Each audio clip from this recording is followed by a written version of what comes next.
ও মা যুবতী মেয়েকে বললেন, মা গো চলো যাই। কোথায়? গাউসে পাক রাসূলের মিলাদ অনুষ্ঠান শুরু করেছে। মিলাদ মানেই জন্ম বৃত্তান্ত, জন্ম অনুষ্ঠান।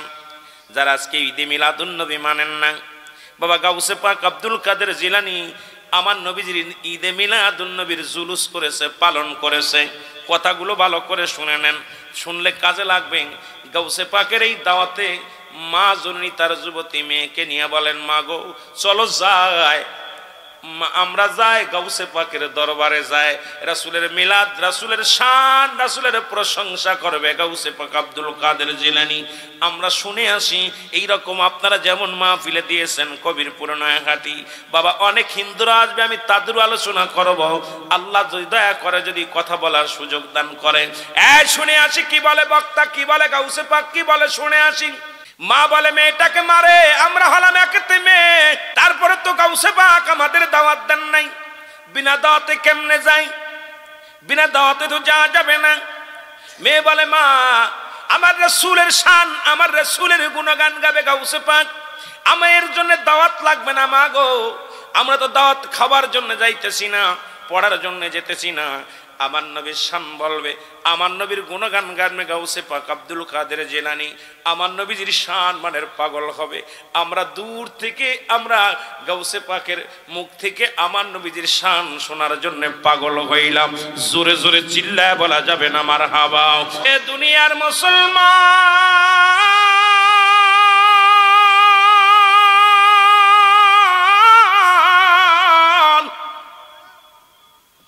মা বলে, বাবারে বিনা দাওয়াতে কেন যাব? বলে, মা গো নবীজির শান বলবে, নবীজির গুণগান বলবে, নবীর প্রেমের আলোচনা হবে। ওই মায়ার নবীর আমি দেখি নাই, জীবনে কোনোদিন নবীর শান শুনেছি, কোনোদিন দেখি নাই। দয়াল নবীর প্রেমের মালা আমার গলায়। মা গো ও মা, আমি যাব গাউসে পাক আব্দুল কাদের জিলানীর দরবারে। মা যে নবী আমার পারের কান্ডারি, যে নবী আমার বিপদের কান্ডারি, যে নবী আমার একমাত্র তোরানওয়ালা, একমাত্র শাফায়াত করনেওয়ালা, মাগো এই নবীর শান আমি না শুনলে থাকতে পারবো না। এই নবীর গুণগান না শুনলে মাগো আমি সহ্য করতে পারি না। মাগো চলো যাই, চলো যাই। রহমতের নবীর আলোচনা হবে মাহফিলে, আর আলোচনা করবে কে? গাউসে পাক আব্দুল কাদের জিলানী। জোরে জোরে চিল্লায়া বলা যাবে না মারহাবা।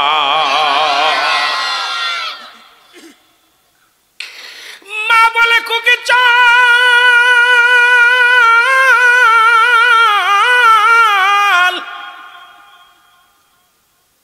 যেহেতু নবীর প্রেমে আসক্ত হইয়া গাউসে পাক নবীর গান বলবে, চল খুকে চল, যাব আমিও যাব নবীর শান শোনার জন্য। গাউসে পাকের দরবারে চলে গেলেন। মারহাবা। যারা গাউসে পাক যাদের কার্ড দিয়েছিলেন, এক একটা কার্ড দিয়েছিলেন, সবাই কার্ড দেখায়া, ভিআইপি কার্ড দেখায়া ভিতরে চলে গেলেন। যারা দাওয়াতি মেহমান সবাই কার্ড দেখায়া দেখায়া ভিতরে চলে গেলেন। খুকিকে নিয়ে মা জননী গাউসে পাকের মুরিদ দারোয়ানকে বলে, আমাকে একটু ভিতরে যেতে দাও। দারোয়ান বলেন, না, অনুমতি লাগবে, অনুমতি পত্র লাগবে, অনুমতি ছাড়া তোমাকে ঢুকতে দিতে পারি না। খুকি বলে, দারোয়ান রে, আমি আমার নবীর প্রেমে দেওয়ানা, আমি আমার নবীর এসকে পুড়ে ছাই। এরে তোরাই আমায় কি পুড়াইবি, আমি জইলা পুইরা ছাই। আমি জানি গো নবীর প্রেমে আছে কত জ্বালা, আমি জানি গো গাউসে পাকের প্রেমে কত জ্বালা। বলেন আমি বুঝি গো গাউসে পাকের প্রেমে কত। আল্লাহু আকবার বলেন। আমি বুঝি গো গাউসে পাকের প্রেমে কত জানা, ঘর সারিলাম দেশ সারিলাম বানাইলাম প্রেমের মালা, ঘর সারিলাম দেশ সারিলাম বানাইলাম প্রেমের মালা। কোথায় আমার দয়াল চান গো, কোথায় আমার দয়াল চান গো, দেন একবার দেখা। আমি জানি গো নবীর প্রেমে আছে কত জ্বালা, আমি বুঝি গো নবীর প্রেমে আছে কত জ্বালা। আমি জানি গো গাউসে পাকের প্রেমে কত জ্বালা। মারহাবা বলেন না।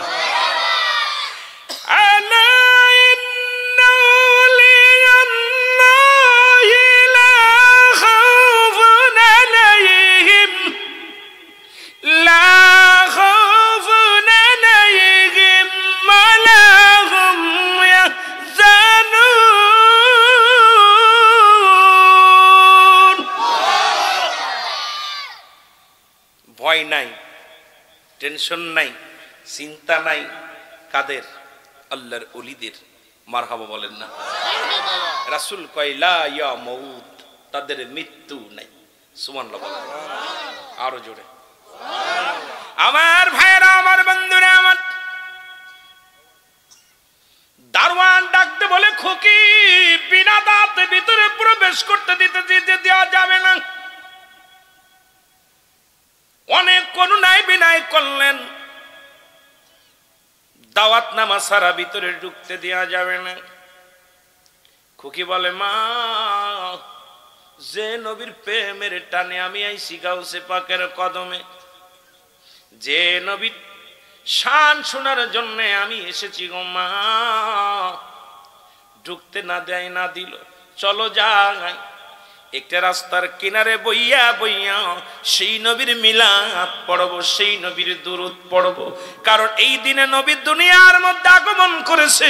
গাউসে পাকের কদমে লক্ষ লক্ষ জনতা যায়, হাজার হাজার জ্ঞানী গুণীরা যায়। যেহেতু যাওয়ার অনুমতি পাইলাম না, চলো যাই মা। আমরা একটা রাস্তার কিনারে বসি যাইয়া দুমাই পুতি বসলেন। মায়ে খুকি এক জায়গায় বসিয়া দুরূদ পড়তে লাগলেন, নবীর মিলাদ পড়তে লাগলেন। সুবহানাল্লাহ বলেন না।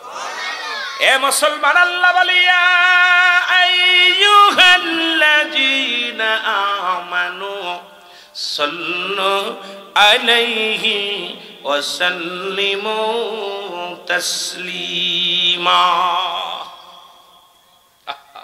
ঈমানদার যারা, ঈমানদার যারা, ইয়া ইউহান্নাস বলেন নাই, ঈমানদারদের ডাক দিছে আল্লাহ। ঈমানদারেরা, বিশ্বাসীরা রে, তোমরা কি করো? দুরূদ ও সালাম পাঠ করো আমার নবীর উপরে। মারহাবা বলেন। কার উপরে? নবীর উপরে।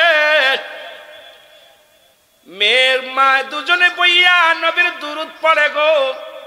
ফজরের আযান পড়ে গেল গাউসে পাকের দরবারে। আসসালাতু খায়রুম মিনান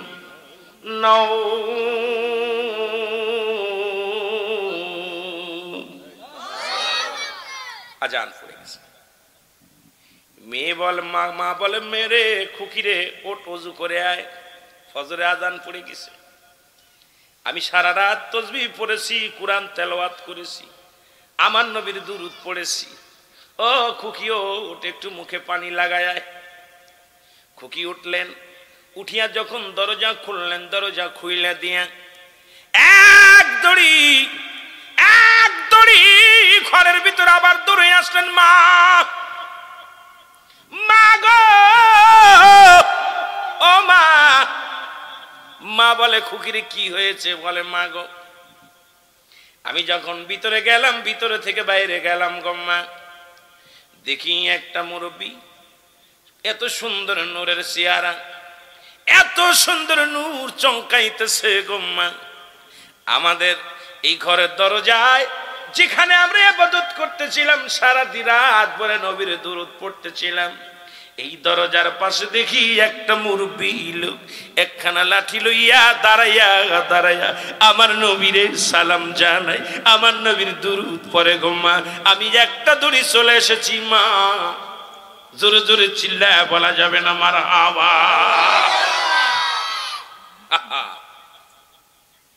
গাউসে পাক মুসলমান শোনো,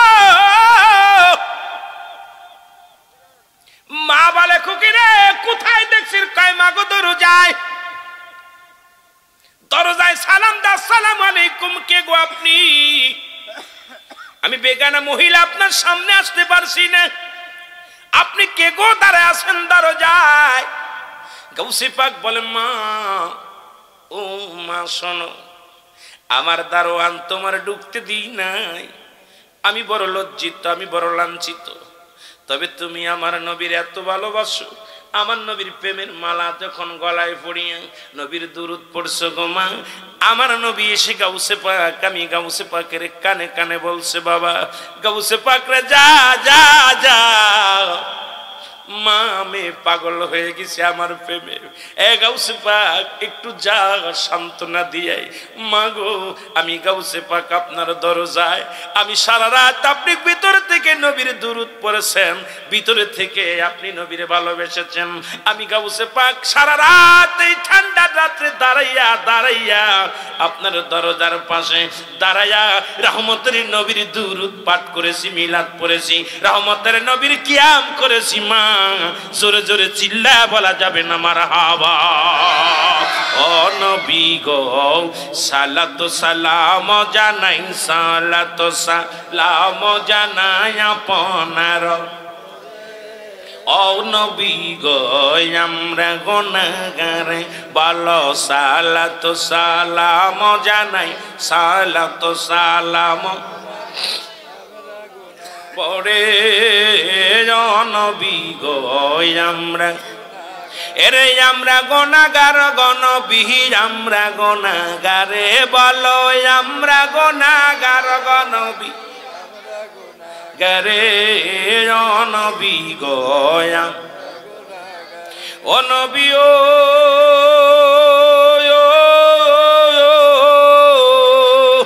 ও গো কবিরপুরের আসে কামরা কাঁদি আপনার প্রেমে।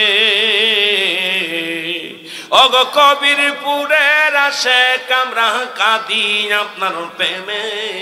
দেও দেখা দাও দয়াল নবী, দেও দেখা দাও দয়াল নবী, একটি বার আমারে নবী গো আমরা।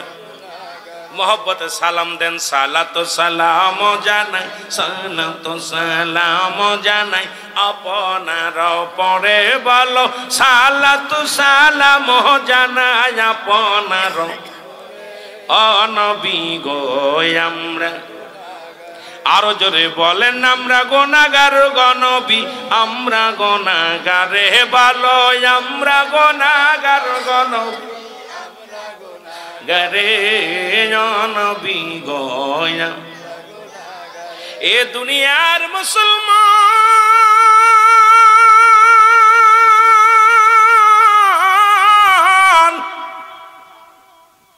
এই নবীর উপরে একবার দরুদ পড়লে 10টা নেকি গো।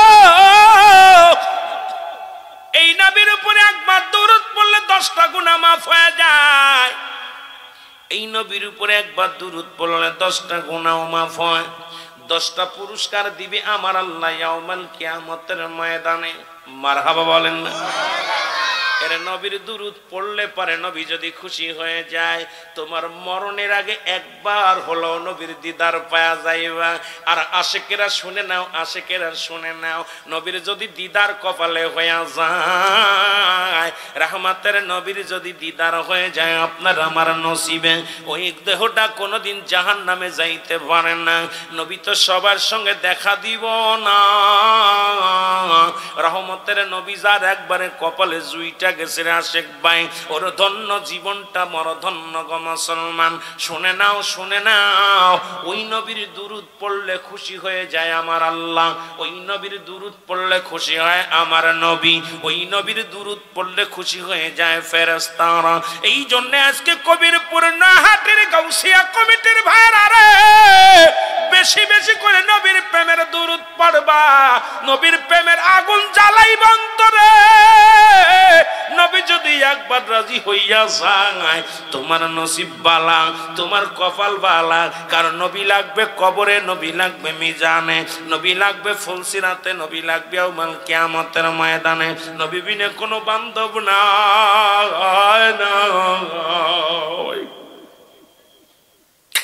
এরে গাউসে পাক ডাক দে বলে, মা গো মা,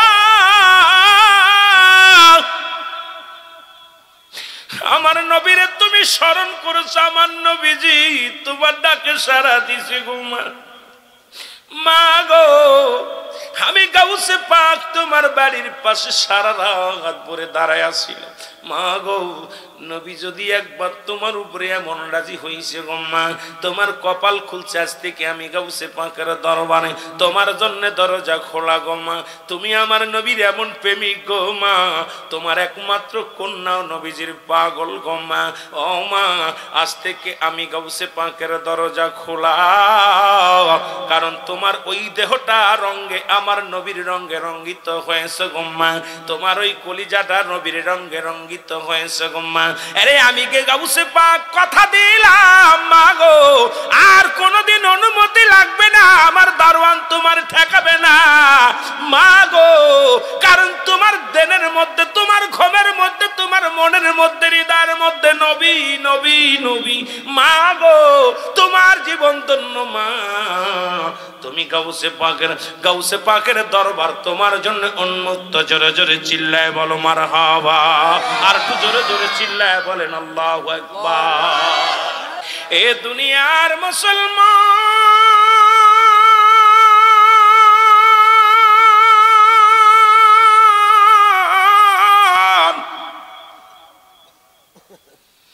দিলের কান্ডা লাগা শোনো গো,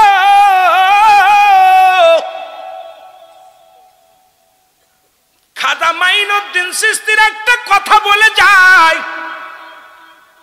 আজকে অনেক হিন্দু বাবার আছেন, ভালো করে শোনেন। বাবার একটু দিলের কান্ডা লাগা শোনেন। হিন্দু দাদুরা, শুনেছি অনেক হিন্দু দাদু আছেন। গাউসে পাক একদিন বাজান, তৎকালীন জামানায় গাউসে পাকের মাজান রে মুসলমান খাজা মাইনুদ্দিন চিশতি রাহমাতুল্লাহ আলাইহি, হিন্দুরা পূজা করে মন্দিরে যাইয়া 360টা মূর্তি। মুসলমান শুনে নাও, দুর্গা মা, দুর্গা, কার্তিক, সরস্বতী, যত দুর্গা আছে সবগুলো বানাইয়া পূজা করে। 10 হাতালা এক দেবতা বানাইয়া। ও বাজানরা শুনে নাও, গাউসে পাকের একটা জীবনে শুনে নাও, খাজা মাইনুদ্দিনের জীবনে শুনে নাও। কাউকে আঘাত করতে আসি নাই, শুধু বুঝানোর জন্য বলে যায় গো বাবা। এ মুসলমান শুনে নাও, খাজা মাইনুদ্দিন চিশতি তৎকালীন জামানায় যাদের ঠাকুর বলি আমরা, ওদেরকে বলা হয় পণ্ডিত।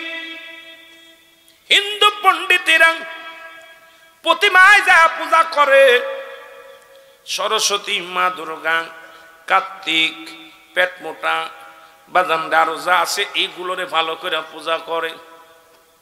অথচ আল্লাহ বলেন কুল হুয়াল্লাহু আহাদ আল্লাহুস সামাদ লাম ইয়ালিদ ওয়া লাম ইউলাদ ওয়া লাম ইয়াকুন লাহু কুফুয়ান আহাদ। জোরে জোরে চিল্লায় বলা যাবে না মারহাবা। আল্লাহ বলে, বান্দারে আমি এক, পৃথিবীর মধ্যে দ্বিতীয় নাই। কার পূজা করো? সরস্বতীর পূজা করো, কার্তিকের পূজা করো, মা দুর্গার পূজা করো, গণেশের পূজা করো, জিরারে করো, ভালো করে শোনো। পৃথিবীর মধ্যে একমাত্র পূজা পাবে আমার আল্লাহ। আল্লাহ কয় আমি আল্লাহ এক, আমার কোনো দ্বিতীয় নাই। আমি আল্লাহ কারো জন্ম দিই নাই, কারো থেকে জন্ম নিই নাই। সুতরাং আল্লাহ যদি ছেলে মেয়ে থাকতো তারে নাই অনুসরণ করতাম, আল্লাহ যদি বংশ থাকতো তারে অনুসরণ করতাম। যেহেতু আল্লাহর কোনো শরীক নাই, ছেলে নাই, মেয়ে নাই, কেউ নাই। আল্লাহ কয় আমি আল্লাহ এক। এ দুনিয়ার মুসলমান শুনে নাও, আমি কাউরে জন্ম দিই নাই, কারো থেকে জন্ম নিই নাই। আসমান জমিনের মধ্যে আমি আল্লাহ একমাত্র দ্বিতীয়, আমার আর কেউ নাই। আমার সমতুল্য পৃথিবীর মধ্যে আসমান জমিনের মধ্যে কেউ নাই। কার পূজা করব? إياك نعبد وإياك نستعين اهدنا الصراط المستقيم صراط الذين أنعمت عليهم غير المغضوب عليهم ولا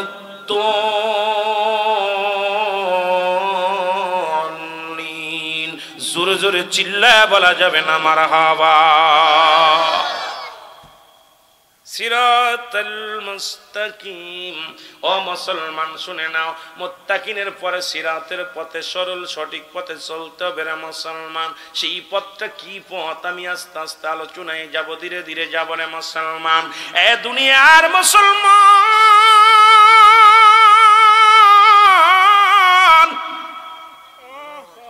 হিন্দু পণ্ডিতেরা সবাই পূজা করে।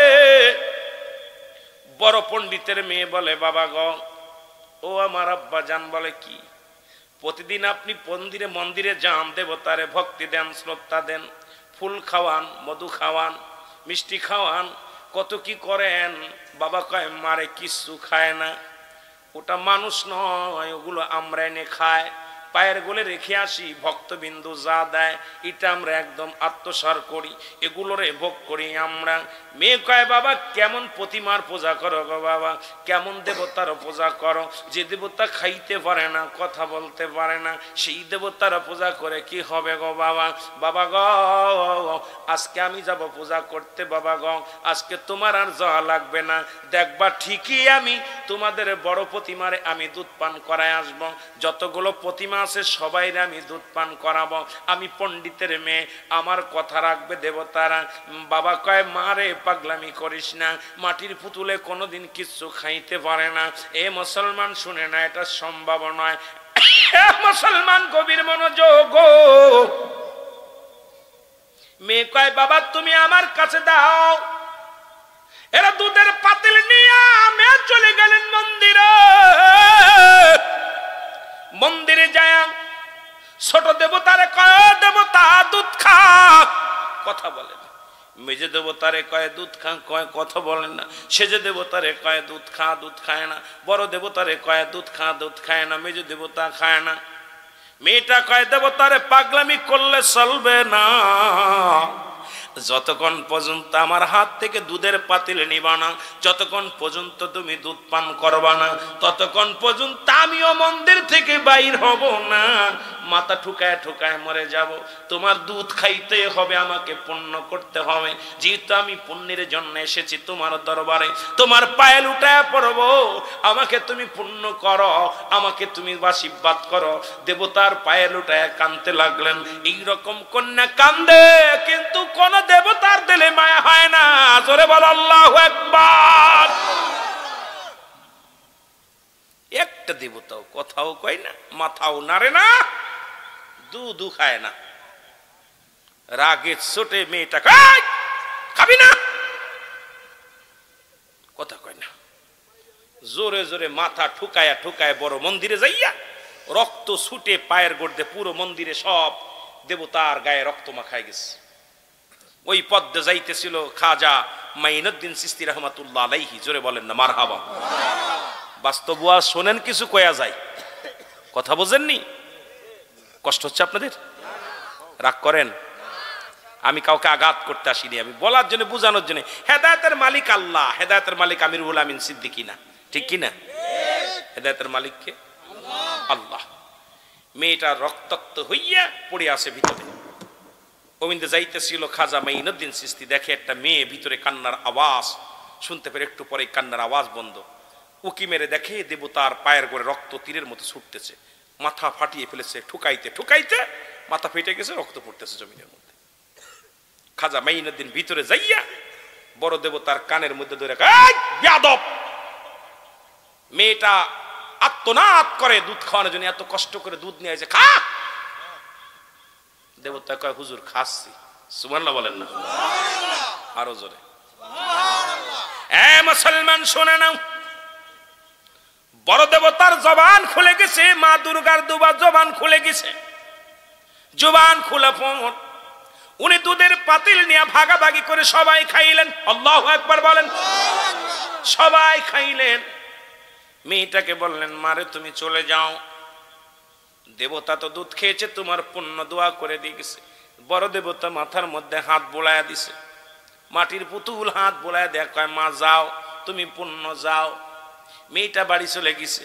যা দেখে মেয়ের ঠাকুর মশাই দেখে, যিনি পণ্ডিত, বড় পণ্ডিত, দেখে মেয়ের মাথা ফাটা, রক্ত বাইর হয়। মেয়েকে জিগায়, মারে তোর মাথা কেন ফাটা? তোকে নিত্যবতা যতক্ষণ পর্যন্ত দুধ পান করে নাই ততক্ষণ পর্যন্ত আমি মন্দির থেকে বাইর হই নাই। যখন আমার হাত থেকে পাতিলটা নিয়ে দুধ পান করা শুরু করেছে বাবা, তখন আমি শান্তি পেয়েছি। আমার মাথায় হাত দিয়ে দোয়া করে দিছে, আমার দুধের পাতিলটা পুরো তারা সবাই ভাগাভাগি করে খেয়ে নিছে। এবার এই মুখের কথা, মেয়ের কথা, মুখের কথা শুনিয়া পণ্ডিত ডাক দে, কয় মারে পাগল হয়ে গেছ? তুই জন্ম নেওয়ার আগে থেকে পূজা করি আজ পর্যন্ত দেবতা কথা বলে নাই, একটা দিন কোনো কিছু খাইতে পারি নাই।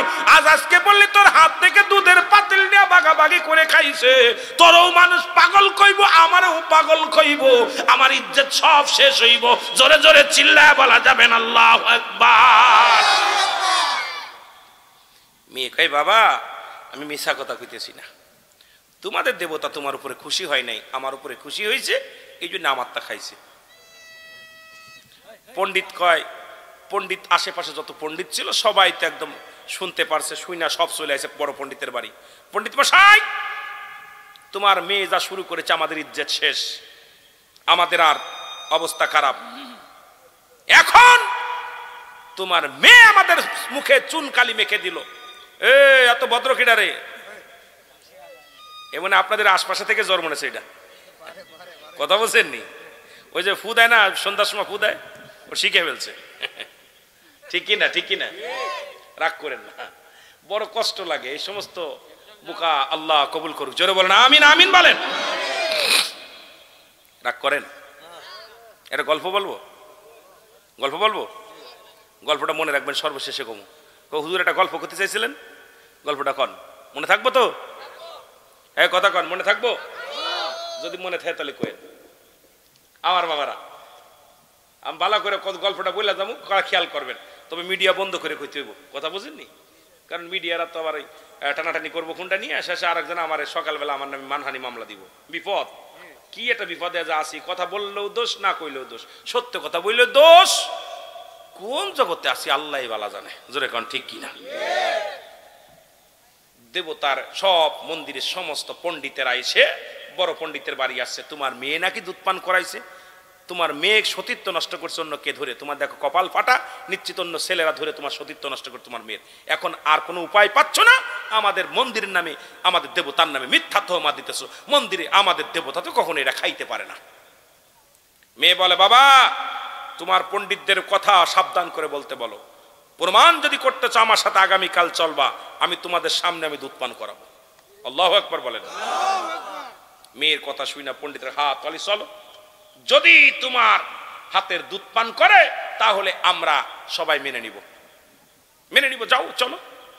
গেছে, দুধের পাতিল নিয়ে যাইয়া মেয়েটা মন্দিরে ঢুকছে। ঢুকা বলতেছে, দেবতা খা। দেবতা কথা কয় না, এই খা। সব দিকে সামনে দেয়, কেউ কথাও বলে না, মাথাও নাড়ে না, খায়ও না।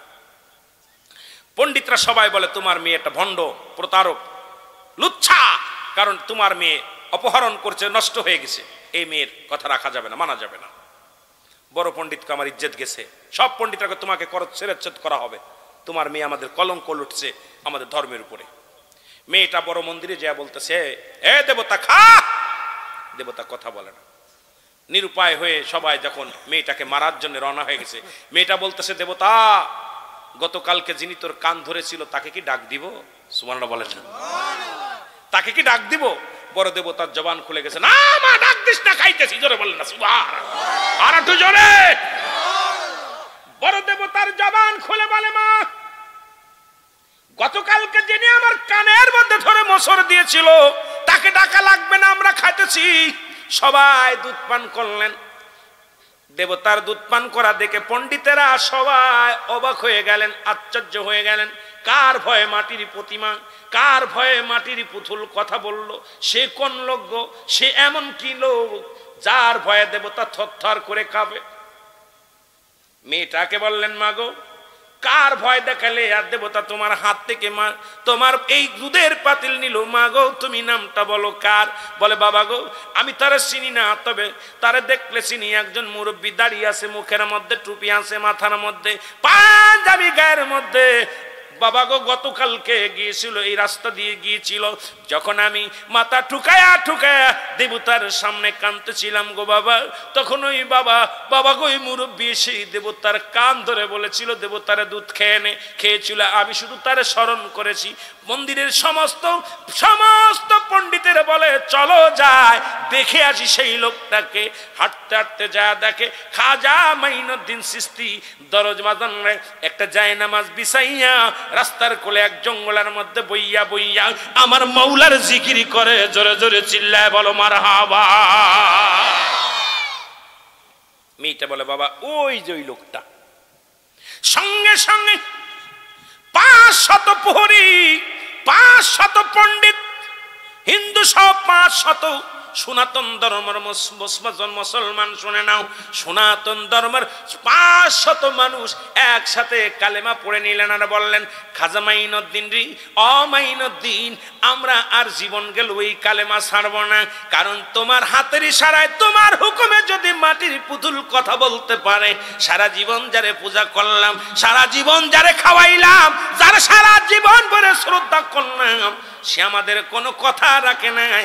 আর তোমার হুকুম শুনে যে ব্যক্তি জবান খুলে যায়, যে ব্যক্তি দুধ পান করে, ওই মাটির পুতুল আজ থেকে আর আমরা সনাতন ধর্মের মধ্যে নাই। তুমি আমাদের কালেমা পড়ায় দাও, আমরা মুসলমান হয়ে যাব। 500 হিন্দু পণ্ডিতেরা কালেমা পড়েই মুসলমান হয়ে গেলেন। লা ইলাহা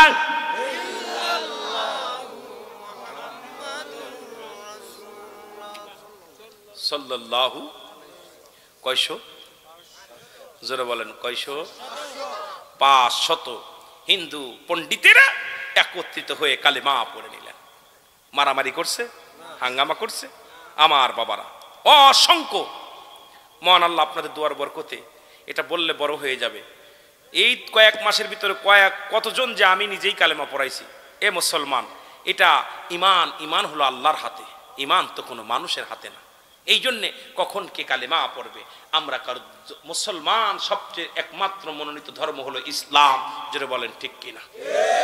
ধর্ম যারা বুঝতে পারে তারা আর পৃথিবীর মধ্যে, আমার বাবারা, শুধু এটা না, আর একটা কথা বলি, আপনাদের দিকে আছে আপনার জনপুরি কেরামাতুল্লাহ শাহ রহমাতুল্লাহ আলাইহি। আল্লাহু আকবার বলেন না? কথা একটু শোনেন। কব জনপুরি কেরামাতুল্লাহ শাহ এনায়েতুল্লাহ আব্বাসীর কাছে ওয়াজটা শুনবেন। ওনার বংশধর ভারতের যিনি জনপুরি, এই জনপুরি কেরামাতুল্লাহ শাহ, উনি একবার বললেন তার ভক্তদেরকে যে আমি কিছু মানুষদেরকে মেহমানদারি করাবো, খাওয়াইবো। সুবহানাল্লাহ বলেন না? কি করব? খাওয়াইবো, খাওয়াবে। এখন রান্না টান্না হয়েছে, প্লেট নাই, কোনো পাতা নাই। উনি বললেন একটা কথা ভালো করে খেয়াল করবেন। উনি বললেন, এখন আমার ভক্তবিন্দু, তোমাদের তো খাওয়াইবো, পাতা কই পাবো? তোমরা কলার পাতা সংগ্রহ করো। কলার পাতা সংগ্রহ। ওই রাত্রে বিশাল প্রচন্ড ঝড় হলো, বিশাল ঘূর্ণিঝড়, ঝড় আর শিলা বৃষ্টি। এলাকায় যত পাতা ছিল সব ফেটে নষ্ট হয়ে গেল, ভেঙ্গে চুরে কলার পাতা নষ্ট হয়ে গেছে। এক মুরিদ খুঁজতে খুঁজতে খুঁজতে খুঁজতে চলে গেলেন আপনাদের নবীগঞ্জ তো এরকম কইতে কইতে সিলেট চলে গেছে। তবু পাতা খুঁজতেছে মুরিদ, যায় দেখে এক কালী মন্দিরের মাথার উপরে, কালীর মাথার উপরে কয়েকখান কলার পাতা আছে। যা বলতেছে, কালী, ও কালী, কালীর ডাকতে বলতেছে, ভক্ত কালী, তাজা একটা প্রমাণ নিয়ে যান, ওয়াজ শোনেন, সারা জীবন ওয়াজ শুনছেন, আমি কিছু বাস্তব কথা বলে যাই। ও কালী! কালী বলে, জি। বলে, কালী রে, আমার পীর সাহেব কেবলা জনপুরি কেরামাতুল্লাহ শাহ, উনি তো পাতা কাটতে বলেছে। এখন পাতা কাটতে যদি যায়, তোর গায়ে যদি কোন রকম পা লাগে, বেয়াদবি মনে করবি না, আমাদেরকে ক্ষমা করে দিবি। পাতা কাটতে গেছে, সোয়া পাইনে দিছে উরতের মধ্যে পড়া, সোয়া পাইনে দিছে পেটের মধ্যে পড়া, সোয়া পাইনে দিছে গাড়ের মধ্যে পড়া, সোয়া পাইনে দিছে মাথার মধ্যে পড়া। আল্লাহু আকবার বলেন। পাড়া দিয়ে যখন পাতা কাটতে গেছে, আমার বাবারা, পাতা কেটে যখন নামছে হিন্দুরা দেখে কালির গায়ে লাথি মারছে। হিন্দুরা আইয়া উত্তম মাধ্যম মাস শুরু করছে জনপুরি কেরামাতুল্লাহ সাহেবের মুরিদের।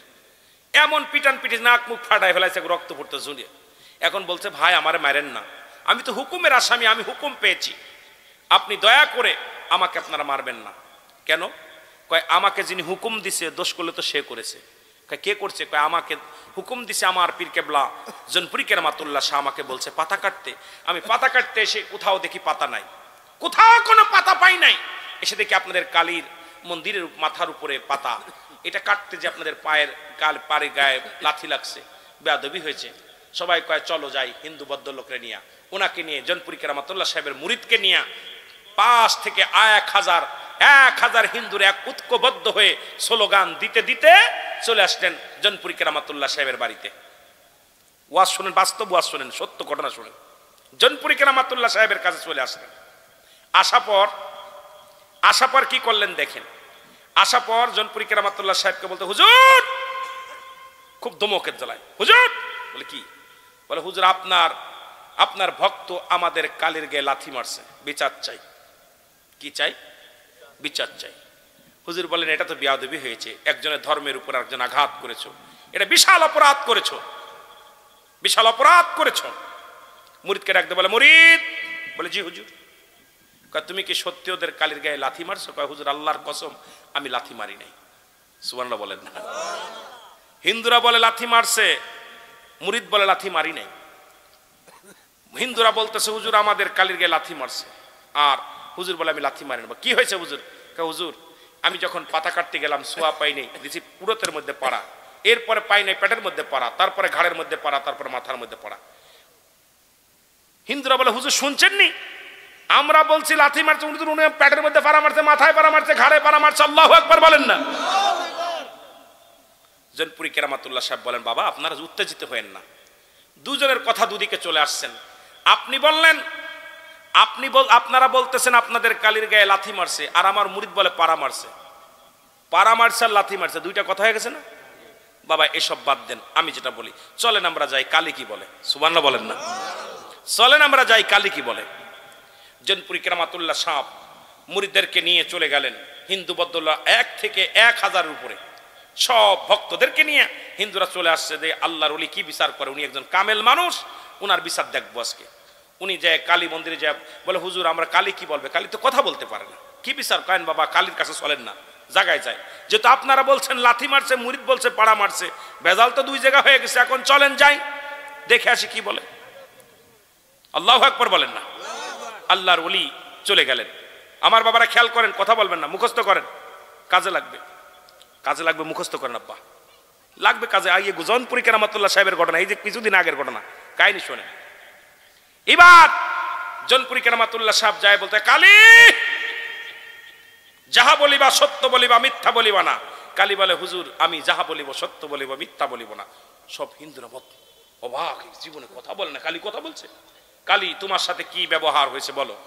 কালী বলতেছে হুজুর আমি আপনার মুরিদ এসে আমার কাছে বলছে তোর গায়ে যদি লাথি লাগে বেয়াদবি মনে করবি না। সোয়া দিছে, প্রথম এলেক্সে পাড়া মারছে, ঘাড়ে পাড়া, মাথায় পাড়া মারছে। হিন্দুরা তো খেপে গেছে, সবাই বলছে হুজুর শুনছেন না আমাদের কালী বলছে, এখন বিচার করেন, বিচার করেন, যেহেতু কালী নিজ মুখ দিয়ে বলছে বিচার করা লাগবে।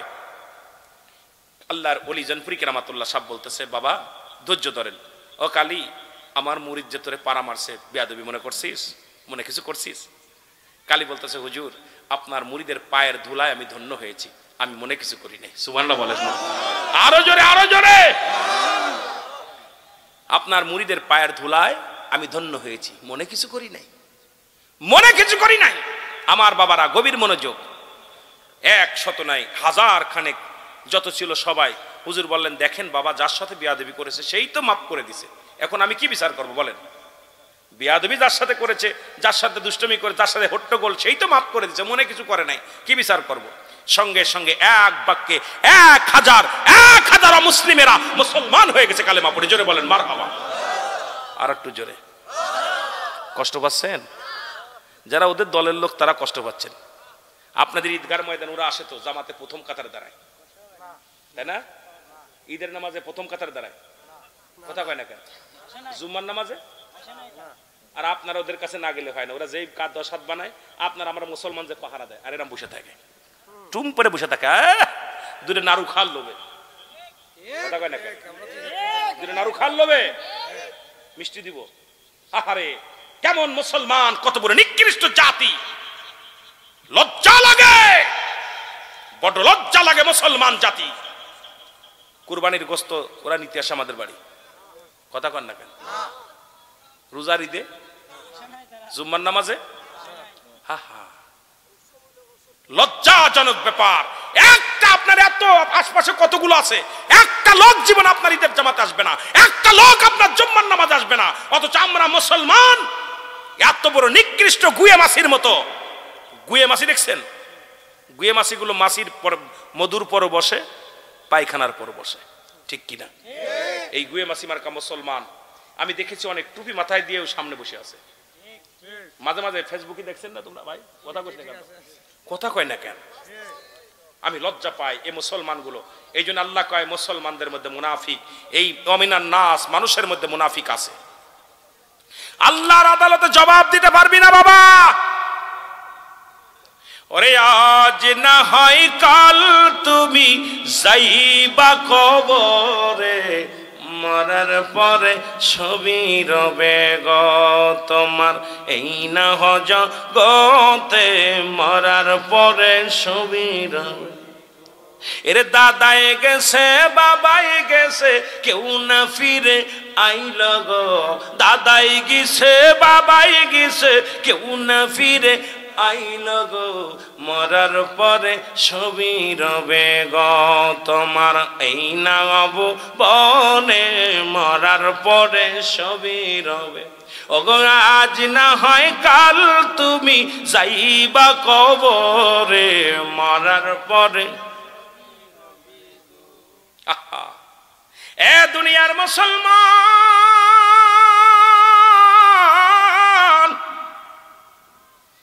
শুধু কথাগুলো বললে কষ্ট হয়।